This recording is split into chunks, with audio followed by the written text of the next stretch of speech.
Bon, vu que ça me cringe de vous enregistrer ou de vous filmer des monologues pour vous dire comment j'ai fondé la marque de mots fléchés de mes rêves et que j'ai pas encore assez d'abonnés pour faire un canal, je vais essayer de vous raconter ça en préparant mes commandes de la semaine. Comme ça, mes petites paluches seront occupées.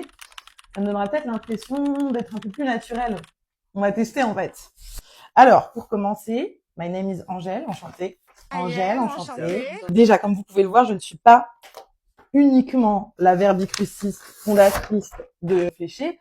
Je suis également la logisticienne, la community manager, la commerciale, le service après-vente. Bref, je suis la seule personne à bord du bateau. Je fais évidemment appel à des prestataires. Donc, j'ai une graphiste qui réalise la maquette du magazine. Je réalise moi-même les graphismes de mes posts pour l'instant. J'apprends. Franchement, je commence à avoir des skills de ouf à deux doigts de proposer des prestagraphismes. J'ai aussi des journalistes qui rédigent les rubriques éditoriales du magazine parce qu'il y a un moment, enfin, c'est pas son métier, faut savoir se retirer, en fait, et faire appel à des professionnels. Et je fais appel, bien sûr, à des photographes pour les photos de couverture iconiques. Voilà. Donc ça, c'est à peu près la team Fléché. C'est moi et les prestats auxquels je fais appel.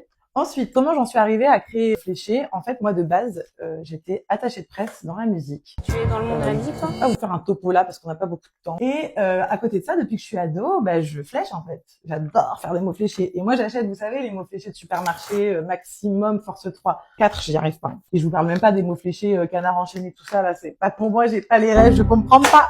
Du coup, en été 2024, on était avec une bande de potes dans une maison qu'on avait louée, et puis on avait un peu tous ramené nos cahiers de mots fléchés. Inévitablement, nous tombâmes sur des définitions problématiques, nous soufflâmes, et une discussion se créa.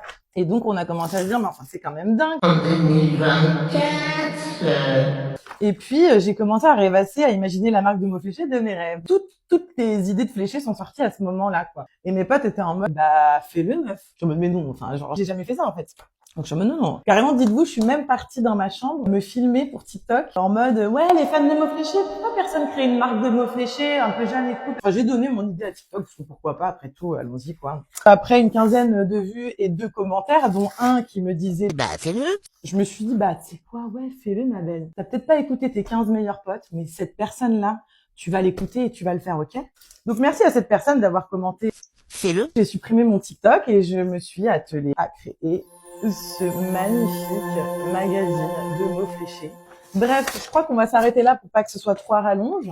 Mais si ça vous plaît, n'hésitez pas à me le dire. Je pourrais recommencer la semaine prochaine parce que à Skip, vous aimez bien quand même savoir qui se cache derrière les marques que vous achetez. Et je comprends parce que moi aussi. Donc, n'hésitez pas, juste dites-moi parce que si vous me dites rien, je vais vite arrêter ça. Ça, je peux vous le dire.